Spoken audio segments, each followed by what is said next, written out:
Vote তো আপনার 6 তারিখে শেষ হবে না, আপনারা জানেন। সব ভোট হয়ে 21 তারিখ হয়ে তারপরে গোনাগুনি হয়ে ফল বেরোতে মে মাস কাছাকাছি শেষ হয়ে যাবে, আর তখন নতুন সরকার হবে। আমরা দৃঢ়ভাবে বিশ্বাস করি মোদিকে গদি ছাড়তে হবে, সেখানে একটা বিকল্প সরকার হবে, একটা ধর্মনিরপেক্ষ সরকার হবে, আর সেই সরকারে বামপন্থীদের তাকত বাড়বে, যাতে সেই সরকারটা বাম দিকে চলতে পারে। গাড়ির স্টিয়ারিং কোন দিকে যাবে তারা নির্ভর করে বামদের শক্তি কোন দিকে থাকবে। হয় ডান দিকে যেরকম যাচ্ছে যাবে, আর যদি বামদের শক্তি বাড়ে আমাদের সমস্ত শক্তি দিয়ে আমরা চেষ্টা করব দেশটাকে বাম দিকে চালাবার জন্য, এবং সেই জন্যই আমরা এই নির্বাচনে রায় চাইছি। মোদিজি চলে যাবেন, গদি খালি করে চলে যেতে হবে। আর ওর দিদি যে এখানে আছেন, আমি অনেকবারই বলি যে মোদিজি চলে গেলে ও দিদির আসন টলমল করতে আরম্ভ করবে, এখনই টলমল করতে আরম্ভ করেছে। বাকি যারা আছে, আরে উনি বক্তৃতা করে বেড়াচ্ছেন বামপন্থীরা 0 আসন পাবে, আর কিছু জায়গায় সেই সব প্রচার হচ্ছে।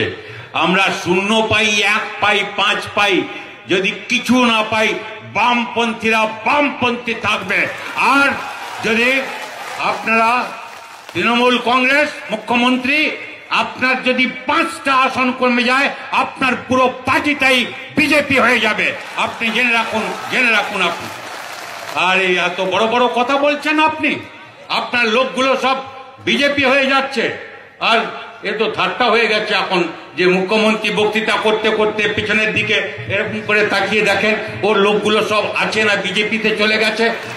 আমি খালি আপনাদের বলতে এসেছি, যারা ভাবছেন তৃণমূলকে ভোট দিয়ে বিজেপিকে আটকাবেন, বা যারা ভাবছেন উল্টো দিকে বিজেপিকে দিয়ে আপনি তৃণমূল তাড়াবেন, আপনি ভুল করছেন। এরকম আত্মঘাতী রাস্তায় যাবেন না। তাদের কাছে আমাদের বার্তা পৌঁছে দিন, তৃণমূলকে ভোট দেওয়া মানে বিজেপিকে ভোট দেওয়া, আর বিজেপিকে ভোট দেওয়া মানে হচ্ছে তৃণমূলকে ভোট দেওয়া। যে কাজ হচ্ছে 6 তারিখ পর্যন্ত, যতদিন প্রচার থাকবে ততদিন পর্যন্ত মানুষের সঙ্গে থাকা, তৃণমূলকে করে বিজেপিকে করে, কোন পার্টি করে এই বিজেপি করে, এই তৃণমূল করে, ছেড়ে গেছিল, ও চলে গেছিল, এরকম করবেন না। মানুষ মানে মানুষ, সাধারণ মানুষ মানে মানুষ, শ্রমিক মানে শ্রমিক, কৃষক মানে কৃষক। ওই কয়েকটা যারা তোলাবাজ থেকে গুন্ডা পুন্ডা যারা বুথ দখল করে, ওদের ভয় পাওয়ার কিচ্ছু নেই, 1 ইঞ্চিও ভয় পাওয়ার কিচ্ছু নেই।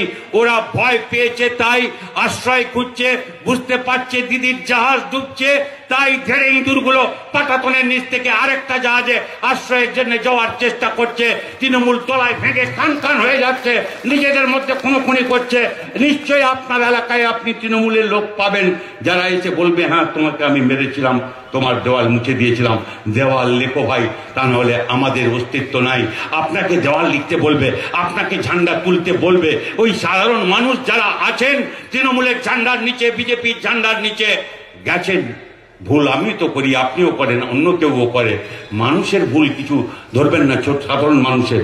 ওই গুন্ডাগুলো ওইদিক থেকে ওদিকে যাবে, কিন্তু বাকি সাধারণ মানুষ যে ভয়ে গেছে, ভক্তিতে গেছে, কিছু পাওয়ার জন্য গেছে, কিছু হারিয়ে যাবে, কিছু পাবে না, তার থেকে বঞ্চিত হবে, তার জন্য কিছু করতে পারছেন না, তাদের পাশে দাঁড়ান। তারা আপনার সঙ্গে আসবেন এবং এই মানুষ রুখে দাঁড়াবেন। এই 2টো পর্বের যে নির্বাচন হয়ে গেছে তার অভিজ্ঞতা আমাদের বলে, হ্যাঁ যথেষ্ট কেন্দ্রীয় বাহিনী ছিল না যথেষ্ট জায়গায়, কিন্তু বেশি জায়গায় ওরা বুথ দখল করতে পারেনি। এই 5টা 2টো স্তরে 22টা বুথের উপর নির্ভর করে। আমি আপনাদের আশ্বস্ত করতে চাই, রায়গঞ্জ থেকে যিনি এবারে এমপি নির্বাচিত হবেন তার নাম কমরেড মোহাম্মদ সেলিমি থাকবে।